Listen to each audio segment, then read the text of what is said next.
Hi flowers, welcome back to my channel. Video को start करने से पहले अगर अभी तक आप में से किसी ने मेरे चैनल को सब्सक्राइब नहीं किया है तो प्लीज़ चैनल को सब्सक्राइब, वीडियो को लाइक और नीचे कमेंट करते हुए ज़रूर बताइएगा कि आज का पार्ट आप लोग कैसा लगा। तो चलिए let me love you again के नेक्स्ट पार्ट को स्टार्ट करते हैं। लास्ट पार्ट में मैंने देखा था कि यहाँ पे लैन वांग जी अपने अंकल और ब्रदर के सामने अपनी शादी अनाउंस करके जा चुका था। यहाँ पे हमने ये भी देखा था कि लैन वांग जी अपने ब्रदर को भी कुछ एडवाइस करके गया था। ऑफ कोर्स अभी तक उसका ब्रदर जो है ना यहाँ पे बैचलर है, उसने शादी नहीं की है। हालांकि वो एक बेटा है बट स्टिल वो भी किसी को पसंद करता था। बट यहाँ पे एक खड़ूस बुढ़ा, of course LAN Chiren, actual में जिसे लैन सिचेन पसंद करता है वो है मेंग्याओ। मेंग्याओ जिन्स की नाजायज औलाद है। ऑफ कोर्स ये हमने अनटेम्प्ट में देखा था, जिसकी वजह से उसे बहुत सारी ह्यूमिलेशन फेस करनी पड़ी थी। और सेम यहाँ पे भी था।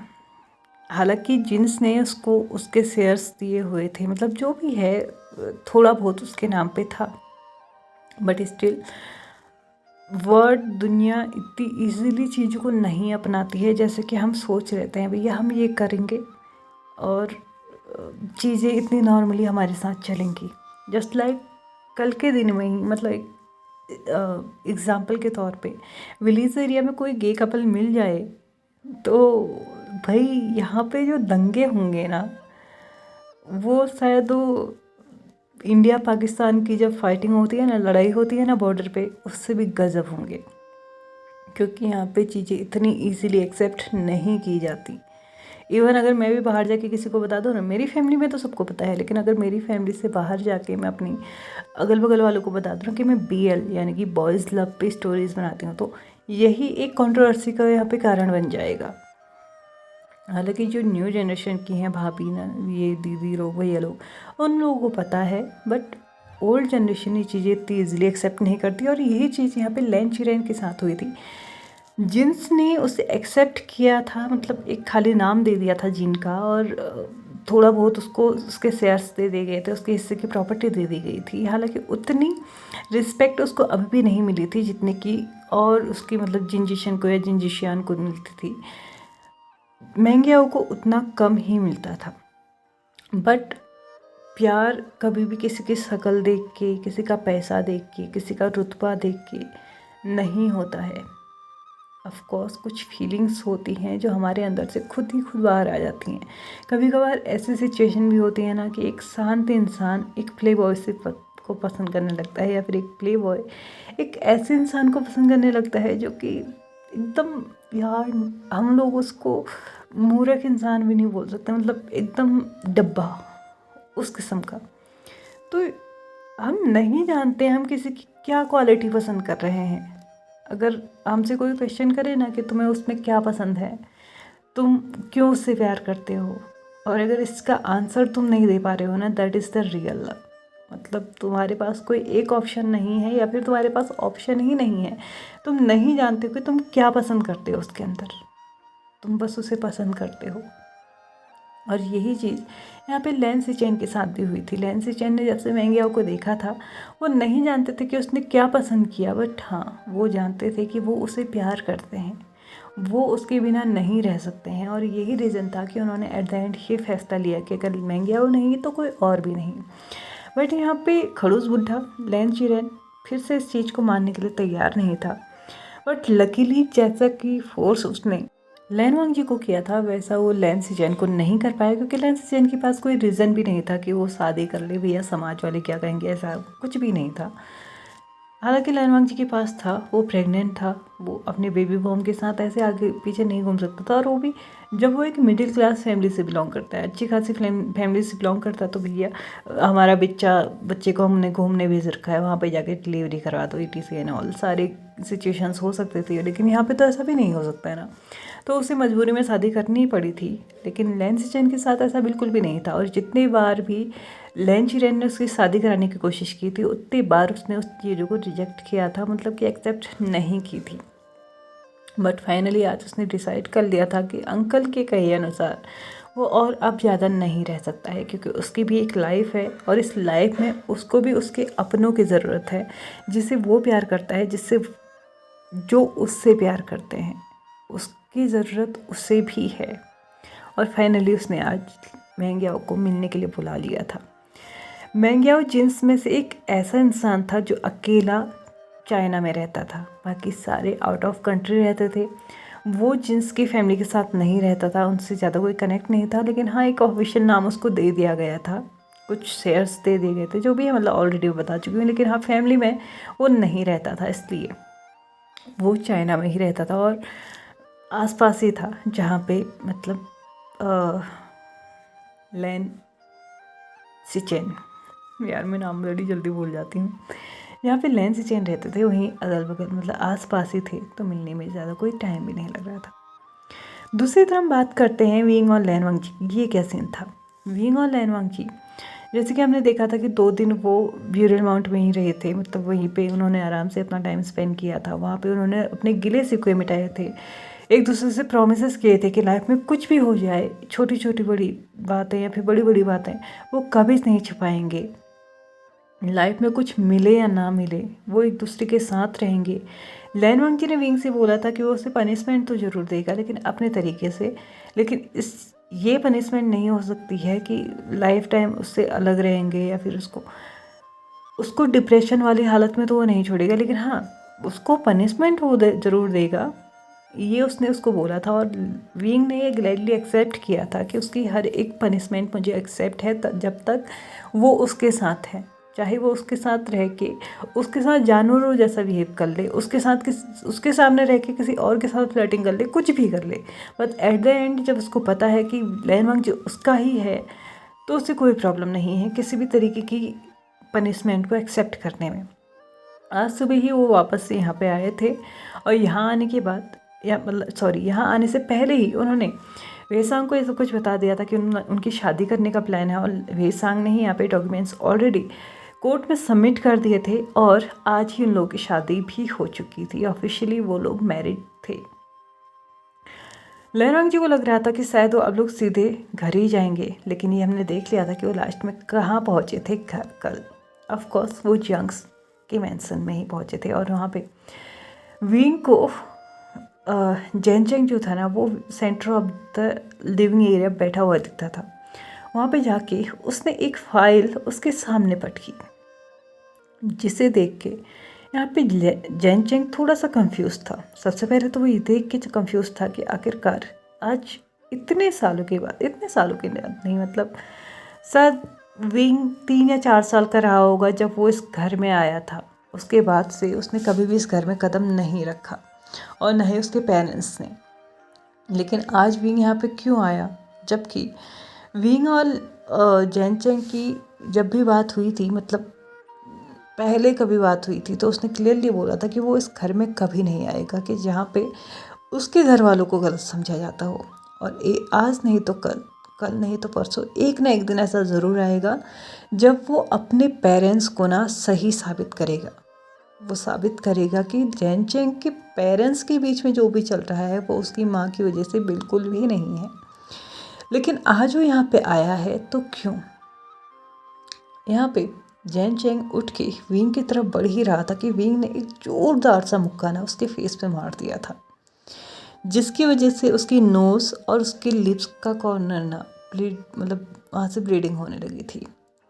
ये देखते ही ना मतलब ऑफ कोर्स किसी को मारा जाए तो एक आह तो निकलेगी, चीख भी निकलेगी ही, लेकिन उससे बड़ी चीख यहाँ पे लैन वांगजी की निकली थी, क्योंकि उसने ये एक्सपेक्ट नहीं किया था कि विंग ऐसा कुछ करने वाला है। हाँ वो जानता था कि विंग से बदला लेने के लिए जेनचेंग ने ये सब कुछ किया था और कहीं ना कहीं छोटी बहुत चीज़ें उसको पता भी चल गई होंगी। और कहीं ना कहीं वो ये भी जानता था कि एक गुस्सा तो विंग के अंदर होगा, लेकिन वो गुस्सा ऐसे बाहर फूटेगा उसे उम्मीद नहीं थी। उसे लगा कि शायद वो उसके पेरेंट्स की वजह से, मतलब जो बदला जेनचेंग ने लिया है वो उसकी वजह से गुस्सा था। लैन वांगजी की अचानक से जो चीख निकली थी ना, उसकी आवाज़ सुन के यूचेंग भी बाहर आ चुकी थी और बाकी सारे सर्वेंट्स भी वहाँ पे आ चुके थे। विंग को वहाँ पे आके जब यूचेंग ने देखा था ना, वो जल्दी से अपने बेटे के पास जाती है और विंग से बोलती है, तुम ये क्या कर रहे हो, क्यों उसे मार रहे हो तुम? तो यहाँ पे विंग अपनी डार्क आइज़ के साथ यूचेंग की तरफ देखते हुए और अपने हाथ को आगे बढ़ाते हुए बोलता है, आज नहीं, आज आपके बेटे को कोई भी नहीं बचा सकता। और तुम, बहुत शौक है ना तुम्हें बदला लेने का, तो अब मैं तुम्हें बताता हूँ कि बदला क्या होता है। यहाँ पे यू चेंग विंग और जेनचेंग के बीच में आते हुए बोलती है, प्लीज़ वो पुरानी बातें हो चुकी हैं, उन्हें भूल जाओ। मैं तुम्हें प्रॉमिस करती हूँ आज के बाद जेनचेंग ऐसा कुछ भी नहीं करेगा। विंग बहुत ही पोलाइटली यूचेंग को साइड करते हुए बोलता है, ये बात आपने पहले ही अपने बेटे को समझानी चाहिए थी। जब इसने पूरा तबाह मुझे कर दिया तब आप ही बोल रही हैं कि अब ये कुछ नहीं करेगा, क्योंकि अब करने की बारी मेरी है। और तुम, जेनचेंग जो कि सोफे पे बैठ गया था, मतलब जो मुक्का उसको पड़ा था ना, उसकी वजह से गिर गया था, और उसी सामने, ठीक उसी के सामने विंग जाके बैठता है और अपने डार्क आइज के साथ उसकी फेस को देखते हुए बोलता है, और तुम, अब तुम देखोगे कि मैं तुम्हारे साथ क्या करता हूँ। बहुत शौक है ना बदला लेने का, तो चलो अब बदला लेते हैं। तुम्हें पता है इस फाइल में क्या है? इस फाइल में वो सब कुछ है जिससे ये साबित होगा कि तुमने हमारी कंपनी हमसे कैसे छीनी है। जो कंपनी आज तुम्हारा तिगना प्रॉफिट कमा रही है ना, वो कंपनी अब तुम्हारी रहेगी या नहीं, ये पेपर्स डिसाइड करेंगे। और हाँ, इस गलतफहमी में मत रहना कि ये चीज़ें मुझे पहले से पता नहीं थी। ऑफ कोर्स मुझे सब कुछ पहले से पता था, बट थोड़ी देर में पता चला, जब तक मुझसे सब कुछ जा चुका था। लेकिन अगर मैं चाहता ना, तब भी मैं तुमसे अपना सब कुछ वापस ले सकता था। लेकिन सिर्फ एक चीज़ की वजह से मैंने ये सब कुछ छोड़ा था, क्योंकि मेरी एक बहुत ही प्रीशियस चीज़ तुम्हारे पास थी। एक ऐसी चीज़ जो मैं चाहता था कि हमेशा सेफ रहे, सिक्योर रहे। और उसी की सेफ्टी सिक्योरिटी को देखते हुए मैंने आज तक तुम्हारे अगेंस्ट कोई कार्रवाई नहीं की। लेकिन नॉट नाउ, जब मैं अपने बच्चे को खो ही चुका हूँ, तो मैं अब तुम्हारे ऊपर मर्जी दिखाया हूँ क्यों? मुझे लगा था कि तुम मेरे प्यार को, मेरे और मेरे प्यार की निशानी को बहुत सहेज के रखोगे। तुम्हारा बदला वहीं ख़त्म हो गया होगा जहाँ पे तुमने मेरी कंपनी छीनी थी। लेकिन नहीं, तुम्हारा बदला इतना घटिया था कि एक बच्चे की जान ले ली इसने। तुम्हारी वजह से मैं अपना बच्चा खो चुका हूँ, तो अब तुम्हें देखना होगा कि तुम क्या क्या खो सकते हो। तुम्हारे पास जो कुछ है ना जेनचेंग, तुम अब एक भी चीज़ खुद की नहीं कह पाओगे। I will make sure that तुम्हारे पेरेंट्स भी तुम्हारे नहीं रहेंगे। यू चेंग बीच में आते हुए बोलती है, प्लीज़ मत करो ऐसे, वो ऑलरेडी बहुत ज़्यादा सफ़र कर रहा है। तो यहाँ पे विंग यू चेंग की तरफ देखते हैं, बोलते हैं, और हमारे सफ़र का क्या? हाँ, हमने जो सफ़र किया उसका क्या? हमने जो फेस किया उसका क्या? मेरे पेरेंट्स एकदम हेल्पलेस थे जब उनकी कंपनी उनके हाथ से जा रही थी। चलो ठीक है, ये तो बच्चा था, इसके दिमाग में कुछ नहीं था। क्या आप इसे समझा नहीं सकते थे? आपके और आपके हस्बैंड के बीच में जो भी चल रहा था, ये आपका प्रॉब्लम था, मेरी मॉम का नहीं था। वो तो अपनी अच्छी खासी मैरिड लाइफ जी रही थी ना। लेकिन आप अपनी मैरिड लाइफ को अच्छे से नहीं जी पाए, तो आपने दूसरों की भी बर्बाद कर दी। और आपका बेटा, वो तो फिर और भी ज़्यादा, मतलब मुझे समझ में नहीं आता है कि कौन सा बदला इतना लंबा चलता है। हाँ, आपके बेटे ने जब भी ये नोटिस किया कि मेरी माँ की वजह से उसकी माँ परेशान थी, तो उसकी वजह से उसने मुझे परेशान करना स्टार्ट किया। क्यों इनोसेंस लोगों को उसने बीच में घसीट दिया इसके। और तुम्हें क्या लगता है, हमें कभी पता नहीं चला कि हमारी कंपनी के स्टॉक्स इतने नीचे क्यों गिरे, क्यों इतना सब कुछ हुआ, हमारी कंपनी लॉस में क्यों जा रही थी, हमें कुछ पता नहीं चलेगा? तुम्हें हमेशा से लगता रहा है ना? तो इस फाइल को देखो, इसमें हर एक चीज़ का जवाब तुम्हें खुद मिलेगा, और एक लीगल एक्शन तो तुम्हारे ऊपर लिया जाएगा। अपनी कंपनी तो मैं वापस लूँगा ही, लेकिन अब तुम्हारी कंपनी भी नहीं बचेगी। तुम्हारा हस्बैंड ऑलरेडी मेरा हस्बैंड बन चुका है। तुम्हारी फैमिली, जो मैं श्योर है कि अब तुम्हारा साथ नहीं दे पाएगी। तो अब मैं देखता हूँ कि इससे अच्छा बदला और क्या हो सकता है तुम्हारे लिए। बहुत शौक है ना तुम्हें बदला बदला खेलने का, तो अब बदल लेते हैं ना सब कुछ। तुम्हारी जगह अब मैं खड़ा होता हूँ और मेरी जगह अब तुम। बहुत शौक था ना तुम्हें अपनी माँ का बदला लेने का, तो अब मैं अपने मरे हुए माँ बाप का बदला लूँगी, और वो भी तुमसे, तुम्हारे पूरे ख़ानदान से। मेरे माँ बाप ने उस कंपनी के लिए अपनी जी जान लगाई थी, जैसे तुम्हारी फैमिली ने लगाई थी। Wait, let me correct it. तुम्हारी फैमिली ने नहीं, तुम्हारे पूर्वजों ने, क्योंकि मुझे जहाँ तक पता है ये कंपनी तुम्हें बहुत पहले से मिली हुई है। तुम्हारे पेरेंट्स का इसमें कुछ भी एफर्ट नहीं है, और उन्हें सब कुछ कराया मिला था, उन्होंने बस आगे बढ़ाया है, जैसे कि अभी तुम कर रहे हो। लेकिन बहुत ही दुख की बात है कि ज़्यादा देर तक ये सब कुछ नहीं रह पाएगा। और आप आज समझाने की बजाय अच्छा होता कि आप 10 साल पहले इसको ये सब कुछ समझाते, तो शायद मेरे और इसके भी रिलेशनशिप सही होते, आपके और मेरे पेरेंट्स के भी, और आज मेरे और लैनवांग जी के बीच में भी इतने भी ज़्यादा कॉम्प्लिकेशंस नहीं होते, साथ ही साथ हमारा बच्चा भी जिंदा होता। लेडी ली वींग को एक दबी हुई आवाज़ में बोलती है, मुझे नहीं पता था ये क्या कर रहा था। मुझे पता होता तो मैं इसे पहले ही रोकती। प्लीज़ अब तुम वो गलती मत करो, वो रिग्रेट कर रहा है। ऐसा कुछ मत करो कि तुम भी आगे आके उसमें रिग्रेट करो। वींग लेडी ली की तरफ देखते हुए बोलती, अपनी चीज़ वापस लेने में कोई रिग्रेट नहीं होता आंटी। मैं आज अपनी चीज़ वापस लेने आया हूँ, और उसके लिए मुझे एक लीगल एक्शन लेना होगा। अगर मैं ऐसा नहीं करता हूँ तो मेरी चीज़ मुझे कभी वापस नहीं मिलेगी, और अगर आप लोग मुझे वैसे वापस देते हैं ना, तो ये दुनिया की नज़रों में एक दान होगा, एक सिंपथी होगी, और वो मुझे नहीं चाहिए। मेरी चीज़ मुझे फुल रिस्पेक्ट के साथ वापस चाहिए, जैसा वो मेरे पेरेंट्स के टाइम पे थी, मुझे वैसे वापस चाहिए। जो हक उसमें मेरे पेरेंट्स का था, मुझे वो वापस चाहिए। इसके लिए आपकी कंपनी को तो लूप नहीं होगा। आई एम सॉरी, मैं कोई बीच का रास्ता नहीं निकाल सकता, ऐसा कुछ नहीं कर सकता जिससे आपकी कंपनी भी बच जाए, मेरी भी बच जाए। लेकिन हाँ, ये सब कुछ सॉर्ट आउट होने के बाद मैं आपकी कंपनी आपको ही दान ज़रूर कर सकता हूँ। लेना चाहे तो बता दीजिएगा, और तुम इन पेपर्स को अच्छे से चेक कर लेना।